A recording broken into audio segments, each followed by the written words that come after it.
السلام علیکم ورحمۃ اللہ وبرکاتہ۔ بسم اللہ والصلاة والسلام علی رسول اللہ۔ تفسیر القرآن الکریم سورۃ الرعد، اور اب ہے نیکوکاروں کا انجام اور کافروں کا انجام۔ کیسا ہے جی نیکوکاروں کا انجام؟ والذین آتیناہم الکتاب یفرحون بما انزل الیک ومن الاحزاب من ینکر بعضہ، اور وہ لوگ جنہیں ہم نے کتاب دی وہ اس پر خوش ہوتے ہیں، بما انزل الیک، جو آپ کی طرف اتارا گیا ہے، آپ کی طرف اتارا گیا ہر معاملہ دیکھ کر کے وہ خوش ہوتے ہیں۔ لیکن ومن الاحزاب، کچھ گروہ ایسے بھی ہیں، من ینکر بعضہ، جو اس کے بعض کا انکار کرتے ہیں، جو آپ کی طرف اتارا گیا ہے اس میں سے کچھ کا انکار کر دیتے ہیں۔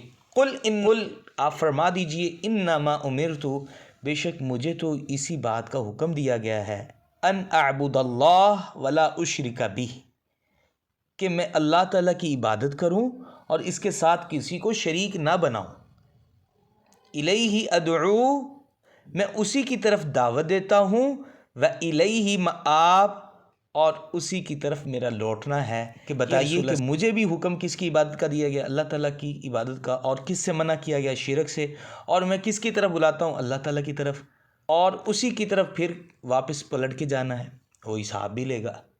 یہ جو جملہ ہے والذین آتیناہم الکتاب یفرحون بما انزل الیک، یہاں پہ پہلی کتابیں ہیں، یعنی مراد اس سے تورات، انجیل۔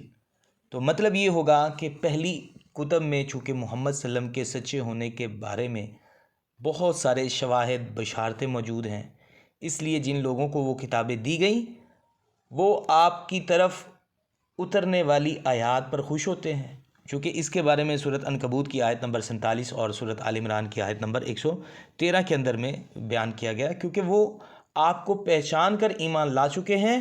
پہلی کتابوں پہ ایمان لانے والے لوگ ہیں، ان کے کئی گروہ ہیں۔ قرآن کی بعض چیزوں کا انکار کرتے ہیں کیونکہ وہ ان کی باتوں کا رد کرتا ہے قرآن مجید، اور جو انہوں نے اپنے پاس داخل کر لی تھیں اور یا اس میں تبدیلی یا تحریف کی تھی، مثلا یہود عزیر علیہ السلام کو، اور عیسائیوں کا حضرت عیسیٰ علیہ السلام کو اللہ کا بیٹا قرار دینا، اور باتیں ظاہر کرنا جو وہ چھپاتے تھے۔ اللہ تعالیٰ نے جو بھی انہوں نے باتیں چھپائی، اللہ تعالیٰ کا قرآن اس کو ظاہر کرتا ہے۔ مثلا رجم کی حد ہے، سود کی حرمت ہے، نبی صلی اللہ علیہ وسلم کی صفات وغیرہ، لہٰذا وہ پہچاننے کے باوجود صرف دشمنی کی وجہ سے ان کی بعض باتوں کا انکار کرتے تھے اور اپنے کفر پر اڑے رہتے تھے۔ وَمِنَ الْأَحْزَابِ مَن يُنْكِرُ بَعْضَ کرتے تھے۔ سورۃ التوبہ کی آیت نمبر 30 سے 31 کا مطالعہ کیا جا سکتا ہے۔ اور یا پھر دوسرا جو مطلب ہے الکتاب، یہاں پہ جو ہم نے شیئر کیا ہے، پہلی تفسیر آپ کو شیئر کر دی، پہلی کتابیں مراد ہو سکتی ہیں اس سے، یا دوسرا مطلب یہ ہے کہ قرآن مجید ہی اس سے مراد ہے۔ اور جن لوگوں کو یہ کتاب دی گئی مراد مسلمان ہیں کہ وہ آپ پر اترنے والی ہر آیت پر دلی خوشی کا اظہار کرتے ہیں، اور الاحزاب سے مراد جو ہے عرب کے وہ جاہل اور ضدی لوگ ہیں جنہوں نے قرآن مجید کی بعض باتیں اپنی مرضی کے خلاف ہونے کی وجہ سے نہ مانی اور نہ مسلمان ہوئے۔ یہ خوش ہونے کے بجائے ناراض اور بہت زیادہ پیچیدگیوں میں چلے جاتے ہیں۔ تو آپ لہٰذا ان کو یہ بتائیں کہ مجھے تو صرف اور صرف ایک ہی بات کا حکم ملا ہے کہ میں اللہ کی عبادت کروں اور اس کے سوا کسی کو اللہ کا شریک نہ بناؤں۔ تو نیکسٹ آیت مبارکہ میں اللہ فرماتے ہیں وَكَذَلِكَ أَنزَلْنَاهُ حُكْمًا عَرَبِيًّا، ہم نے قرآن مجید کو اسی طرح عربی زبان کے اندر میں نازل فرمایا، اور یقیناً اگر تو نے ان کی خواہشات کی پیروی کی اس کے بعد جو تیرے پاس علم آ چکا اللہ کی جانب سے، مَا لَكَ مِنَ اللَّهِ، تو یاد رکھنا پھر اللہ کے مقابلے میں من ولی، نہ کوئی تیرا دوست ہوگا، ولا واق، اور نہ کوئی بچانے والا ہوگا۔ اللہ اکبر، استغفر اللہ استغفر اللہ۔ یہاں پہ ملاحظہ فرمائیں، آج کے جو ہے نا نام نہاد وہ دین کے دائی جو دین کو بدل دیتے ہیں، یہاں پہ اللہ تعالیٰ نے ڈائریکٹلی خطاب کس کو کیا؟ محمد الرسول اللہ صلی اللہ علیہ وسلم کو کیا ہے۔ اگر دیکھیں آیات کی سنجیدگی کو، گہرائی کو دیکھیں سمجھیں، اور سادہ سادہ الفاظ ہیں، وَكَذَلِكَ أَنزَلْنَاهُ حُكْمًا عَرَبِيًّا، اللہ فرماتے ہیں اسی طرح ہم نے نازل کیا قرآن مجید کو عربی زبان کے اندر میں۔ حکمن سے مراد یہاں پہ قرآن مجید ہے، وَلَئِنِ اتَّبَعْتَ اگر محمد صلی اللہ علیہ وسلم آپ نے اتباع کی اہواءہم ان کی خواہشات کی پیروی کر دی بعد ما جاءک من العلم بعد اس کے کہ جو آپ کے پاس علم آ چکا ہے اللہ کی طرف سے، تو پھر کیا ہوگا، انجام کیا ملے گا اگر کافروں کی آپ نے اتباع ان کی خواہشات کی پیروی کی تو رب کی طرف سے ہوگا کیا، من اللہ اللہ کے مقابلے کے اندر میں من ولی نہ کوئی تیرا دوست ہوگا، ولا واق اور نہ کوئی رب سے بچانے والا ہوگا۔ استغفر اللہ استغفر اللہ۔ یہاں پہ انزلنا عربیا حکما عربیہ، یعنی جس طرح پہلے انبیاء کی طرف کتابیں اتری اسی طرح ہم نے آپ پر یہ قرآن اتارا، اور جس طرح ہر نبی پر اس کی قوم کی زبان میں وحی اور کتاب نازل کی جاتی تھی، اسی طرح عربوں پر بھی انہی کی زبان میں کتاب قرآن مجید عربی زبان میں اتاری، دوسری میں نہیں، تاکہ وہ یہ نہ کہہ سکیں جو کتاب نازل کی گئی اس کتاب کو، اس کی زبان کو ہم جانتے ہی نہیں۔ انزلناہ ہم نے اسے اتارا سے معلوم ہوا یہ قرآن مجید اور وحی الہی اوپر کی جانب سے آئی ہے، چونکہ انزلناہ اوپر سے اتری نیچے، مطلب سمجھ آتا ہے کہ اوپر سے آئی ہے۔ ان لوگوں کا صاف صاف رد ہو جاتا ہے جو اللہ تعالیٰ کے اوپر کی جانب عرش پر بلند ہونے کو تسلیم نہیں کرتے، بلکہ کبھی کہتے ہیں وہ لامکاں ہے، کہیں بھی نہیں ہے اللہ، اور کبھی کہتے ہیں وہ ہر جگہ موجود ہے۔ حالانکہ قرآن مجید نے بہت جگہوں پہ صراحت فرمائی ہے کہ اللہ عرش پر مستوی ہے، اللہ بلند ہے، اوپر ہے، جیسے کہ یہ آیت کہتی ہے انزلناہ ہم نے نازل کیا۔ یہ لفظ عربی زبان میں ایسی چیز کے لیے استعمال ہوتا ہے جو بلندی سے نیچے پستی کی طرف اتاری جاتی ہے، بھیجی جاتی ہے چیز۔ اور اسی طرح آپ سورۃ البقرہ کی آیت نمبر 144 کا مطالعہ فرمائیں، اللہ تعالیٰ فرماتے ہیں قد نری تقلب وجہک فی السماء، ہم نے تیرے چہرے کا بار بار آسمان کی طرف پھرنا دیکھ رہے ہیں، اور پھر فرمایا ثم استوی علی العرش، سورۃ اعراف آیت نمبر 54 میں، کہ پھر وہ اللہ عرش پر بلند ہوا۔ دیگر متعدد آیات۔ پھر آپ کے مخاطب اگرچہ قیامت تک تمام جن و انسان ہیں، تاہم سب سے اول مخاطب جو تھے وہ عرب تھے، تو اس لیے عربی زبان میں اللہ تعالیٰ نے قرآن مجید کو نازل فرمایا۔ اور اس بات سے یہ بھی بات ثابت ہوئی جو کہتے ہیں اللہ تعالیٰ لا مکان ہے، کسی جگہ پہ بھی نہیں ہے، اور ایسے لوگوں کا بھی رد ہوا جو کہتے ہیں ہر جگہ موجود ہے، اور اس کی وضاحت ہم پیچھے جو ہے آیت نمبر 2 کے اندر میں تفسیر سورہ رعد کی وہ ہم شیئر کر چکے ہیں، ساتھ وہ مقامات شیئر کیے ہیں جہاں پہ اللہ تعالیٰ نے اپنا صرف اور صرف عرش پہ بلند ہونا بتایا۔ اللہ تعالیٰ نے پوری دنیا کی رہنمائی کے لیے عربوں کا اور ان کی زبان کے انتخاب، ان کی فطرتی جو خوبیاں تھیں، اور عربی زبان کی جامعیت، فصاحت و بلاغت، حسن ادا، آسان ہونا اور دوسری خوبیوں کی وجہ سے فرمایا۔ اور اسی طرح اللہ سبحانہ و تعالیٰ نے ان پر یہ احسان بھی کیا اور کہا، فرمایا وَإِنَّهُ لَذِكْرٌ لَكَ وَلِقَوْمِكَ وَسَوْفَ تُسْأَلُونَ، سورہ زخرف آیت نمبر 44۔ بے شک وہ تیرے لیے، تیری قوم کے لیے نصیحت، یعنی عربوں کے لیے نصیحت کا بھی باعث ہے اور شہرت کا بھی باعث ہے، اور عنقریب تم سے پوچھا جائے گا اس کے متعلق میں۔ پھر اس قرآن کو عربی زبان میں صدیوں سے محفوظ رکھا ہوا ہے اللہ تعالیٰ نے، اس کی وجہ سے عربی زبان بھی محفوظ ہے۔ اور آپ کی جو آج کی اردو ہے، آج سے تقریباً اگر 30 سال پیچھے چلے جائیں تو یہ اردو نہیں تھی ایسی، اور کچھ اور پیچھے چلے جائیں تو کسی اور انداز کی تھی۔ 100 سال پرانی آپ کتاب پڑھیں، اس کی اردو آپ کو سمجھ نہیں آئے گی۔ اور اسی طرح علاقائی طریقوں سے زبانیں بدلتی جاتی ہیں، لیکن اللہ سبحانہ و تعالیٰ نے قرآن مجید کی وجہ سے کر کے فصیح عربی کو محفوظ رکھا ہے، مگر عام لوگوں کی عربی بھی مختلف علاقوں، مختلف ادوار کے لحاظ سے اتنی مختلف ہے کہ ایک علاقے کے عرب دوسرے علاقے کی عام زبان سے واقف نہیں ہوتے۔ جس جو لفظ ہے یہ بظاہر تو اللہ سبحانہ و تعالیٰ کے پیغمبر ہی مراد ہیں، لیکن ہر وہ شخص جو اللہ تعالیٰ کی رضا کا طالب اور اس کے غصے سے ڈرنے والا ہے، اس وعید میں آتا ہے۔ اور ان علماء کے لیے جو جانتے بوجھتے سنت کی راہ چھوڑ کر بدعت و ضلالت اور قرآن و سنت کو چھوڑ کر کے اقوال رجال، لوگوں کی باتوں کو اختیار کرتے ہیں، ان کو بھی خطاب ہے یہاں پہ۔ تو اسی طرح اللہ سبحانہ و تعالیٰ نے یہاں پہ نیکسٹ آیت مبارکہ وَلَقَدْ أَرْسَلْنَا رُسُلًا مِّن قَبْلِكَ ایک بہت بڑے ہے اللہ کے رسول صلی اللہ علیہ وسلم کے اوپر میں اعتراض کا جواب دیا ہے۔ وَلَقَدْ أَرْسَلْنَا رُسُلًا مِّن قَبْلِكَ، اے پیغمبر محمد صلی اللہ علیہ وسلم، البتہ تحقیق بلا شبہ ہم نے تجھ سے پہلے بھی کئی رسول بھیجے ہیں۔ وَجَعَلْنَا لَهُمْ، اور ہم نے ان کے لیے بھی بنائی ہیں ازواجاً بیویاں، وذریہ اولاد، ان نبیوں کی بھی اولاد اور بیویاں موجود تھیں۔ وما کان لرسول ان یأتی بآیۃ الا بإذن اللہ، اور کسی نبی کے لیے یہ ممکن نہیں کہ وہ کوئی نشانی لے آئے مگر اللہ کی اجازت کے ساتھ، یعنی نبی کسی کے اختیار میں نہیں ہے کہ وہ نشانی دکھا دے۔ لکل اجل کتاب، اور ہر وقت کے لیے ایک کتاب ہے۔ نبی صلی اللہ علیہ وسلم کی نبوت پر مشرکین یہ بھی اعتراض کرتے تھے، یہ عجیب پیغمبر ہے کہ دوسرے انسانوں کی طرح نکاح کرتے ہیں، ان کی اولادیں ہیں، اور پیغمبر کا ان باتوں سے کیا واسطہ؟ رسول اللہ صلی اللہ علیہ وسلم پر ایک اعتراض یہ بھی تھا، یہ کیسا رسول ہے جو کھاتا پیتا بازاروں میں چلتا پھرتا ہے؟ سورہ فرقان کی آیت نمبر 7۔ اس آیت میں اسی اعتراض کا جواب دیا گیا ہے۔ نبوت عورتوں سے نکاح کے منافی نہیں ہے۔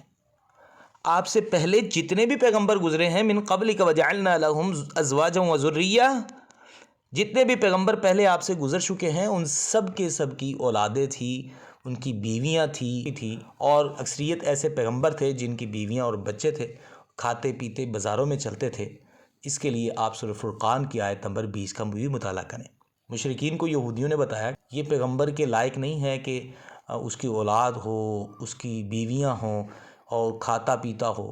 یہ یہود و نصارہ کہتے ہیں ابراہیم اور اسماعیل علیہ السلام کی اولاد ہونے پر ہمیں فخر ہے، تو اور یہ کہتے ہیں کہ ہم ان کی اولاد میں سے پیغمبروں کی اولاد میں سے ہونا بتاتے ہیں، تو یہ شادی کے بغیر ہی پیدا ہو گئے تھے۔ اسی طرح بنی اسرائیل اور ان کے انبیاء کو دیکھ لیں، سلیمان علیہ السلام کی بیویاں، لونڈیاں، ان کی تعداد کی طرف دھیان کرنا، اور غرض یہ ان کا اعتراض سرے سے ہی لغو ہے، بے بنیاد ہے۔ ہمارے زمانے میں بھی کئی لوگ ایسے ہیں، ان لوگوں کو ہی اللہ والا مانتے ہیں، ایسے لوگوں کو جو شادی نہ کریں، کمائی نہ کریں، راہب بن کر دین کی دعوت دیں، جہاد کی بجائے گوشہ نشین ہو جائیں، خود محنت کر کے کھانے کی بجائے دوسرے کی کمائی کے اوپر میں زندگی بسر کر دیں۔ حالانکہ یہ قرآن مجید کے اندر، اسلام کے اندر یہ ساری چیزیں حرام ہیں۔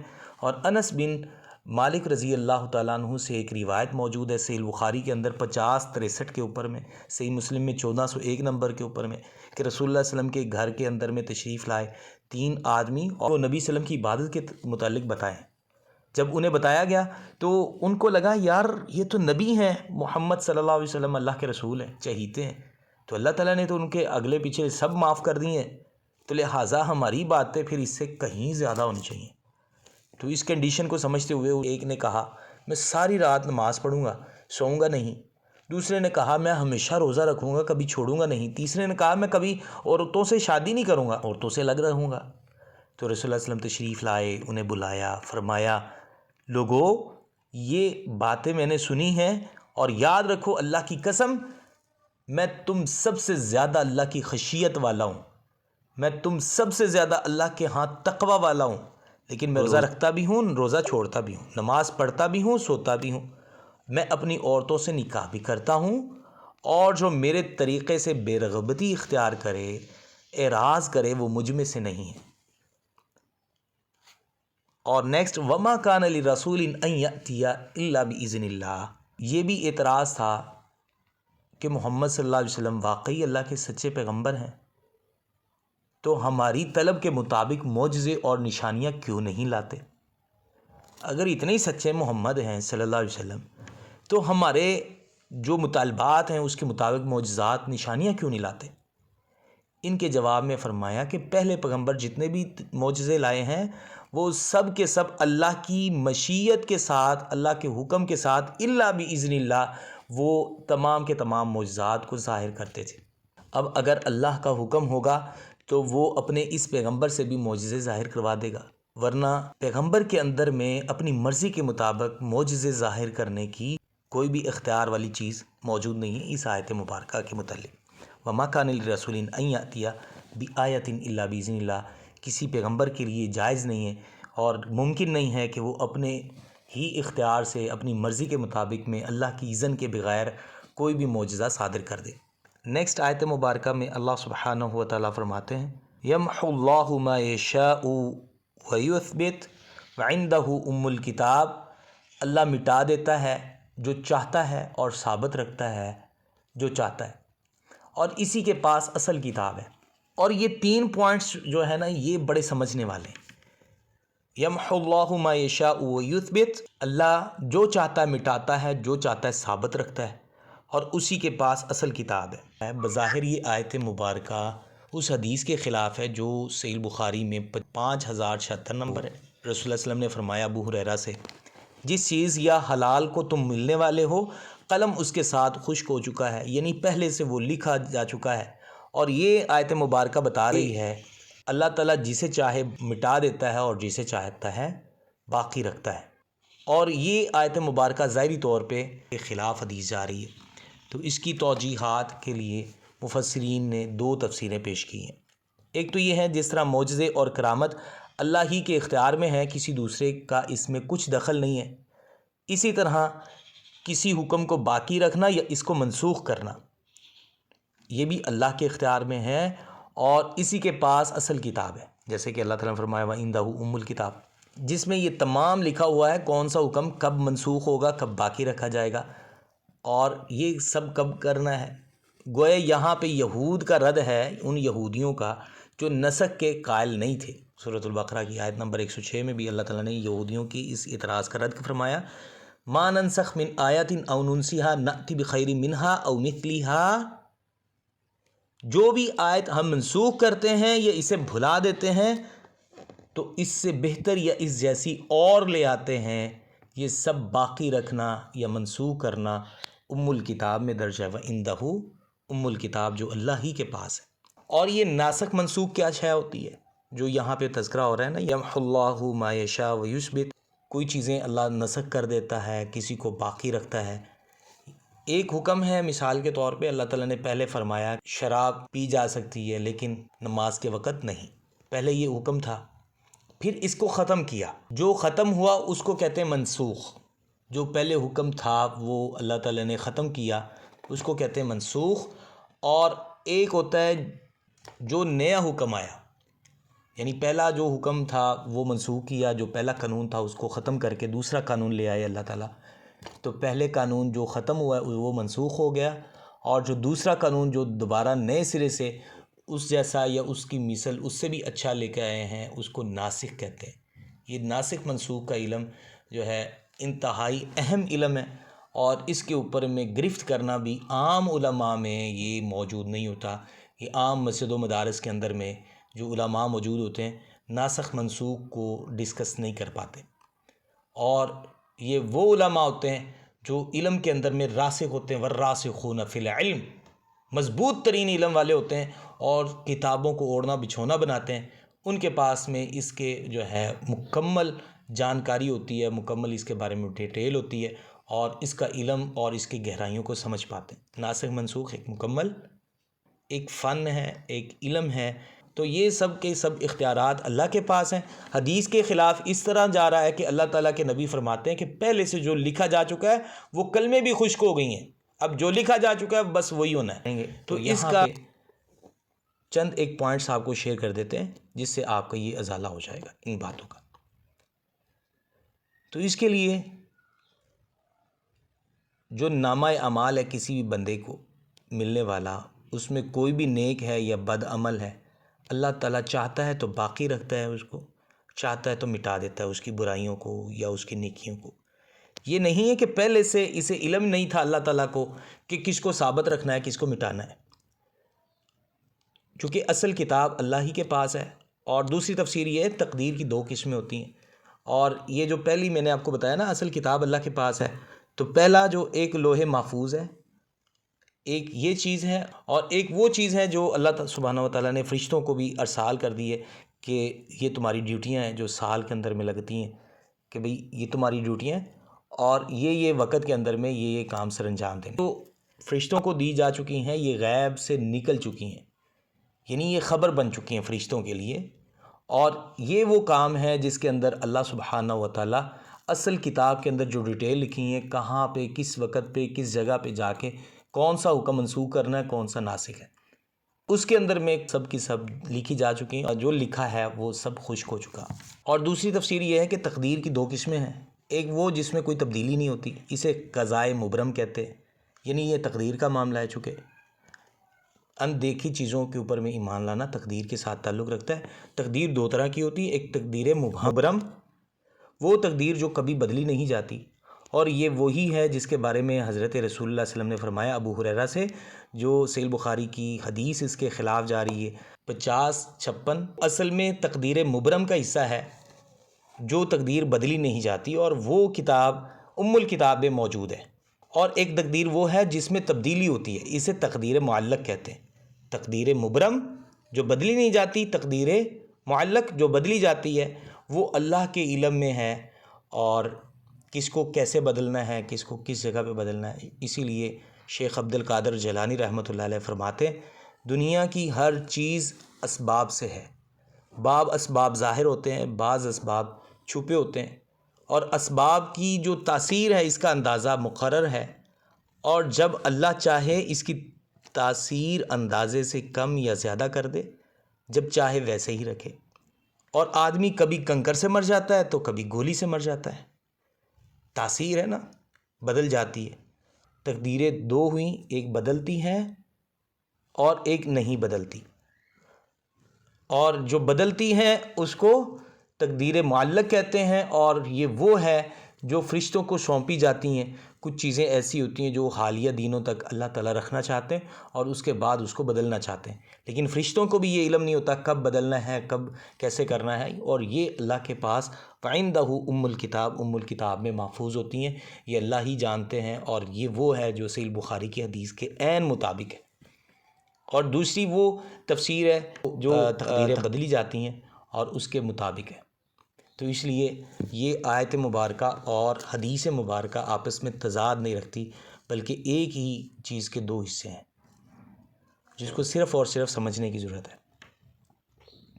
اور اسی طرح اللہ کے رسول صلی اللہ علیہ وسلم نے فرمایا، جس طرح جامع ترمذی کی حدیث مبارکہ ہے 2139 نمبر پہ، لا يرد القضاء الا الدعاء، کہ تقدیر کو دعا کے سوا کوئی چیز نہیں ٹالتی، اور عمر کو نیکی کے سوا کوئی چیز زیادہ نہیں کرتی۔ اگر عمر بڑھانا چاہتے ہیں تو نیکی کریں، نیکی کے علاوہ کوئی بھی چیز انسان کی عمر کو نہیں بڑھاتی۔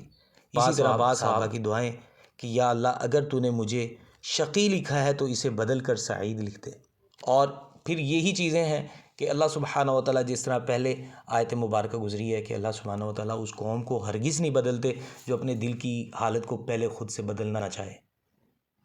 جب تک وہ اپنی دلی کیفیت کو نہیں بدلتی تب تک اللہ تعالیٰ اس کو قوم کو نہیں بدلتے۔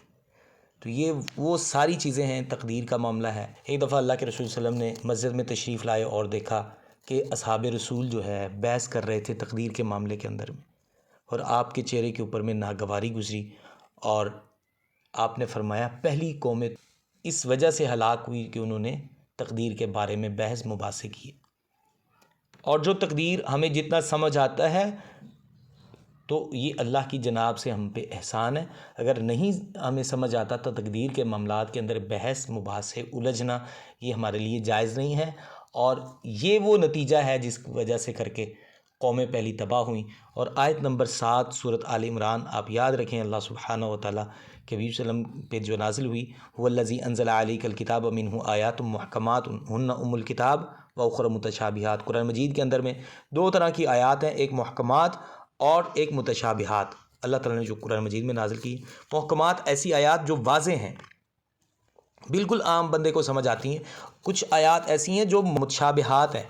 اللہ تعالیٰ فرماتے ہیں آیات محکمات ہن ام الکتاب، جو محکم آیات ہیں یہی کتاب کی اصل ہے، وَأُخَرُ متشابہات، اور دوسری اللہ سبحانہ و تعالیٰ نے متشابہات رکھی ہیں۔ کیوں رکھی ہیں؟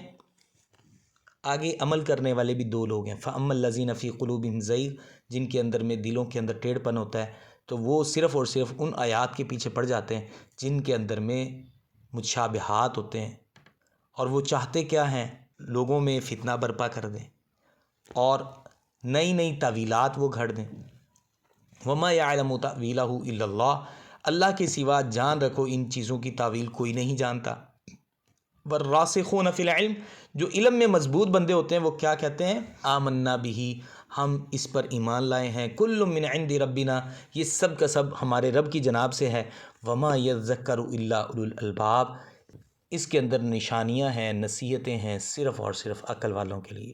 تو یاد رکھیں، ایک وہ آیات ہیں قرآن مجید میں جو محکم ہیں اور وہی الکتاب ہیں، اور ایک متشابہات ہیں، اور اس کا پیچھا کرتے ہیں وہ لوگ جو امت کے درمیان میں فتنہ برپا کرنا چاہتے ہیں اور امت کو مختلف حصوں میں بانٹنا چاہتے ہیں، وہ ان آیات کے پیچھے لگتے ہیں۔ جو ان آیات کے اوپر میں بات کرتا آپ کو نظر آئے، یا تو وہ سمجھاتا نظر آئے گا یا وہ لوگوں کے اندر دراڑیں ڈالتا نظر آئے گا۔ جو دراڑیں ڈال رہا ہو تو سمجھ لیجئے یہ انسان فتنے کی تلاش میں ہے، اور یہ انسان ایسی تعویلات اپنی طرف سے گھڑتا ہے جس کا علم اللہ کے علاوہ کسی کو نہیں، اور یہی امتحان ہے۔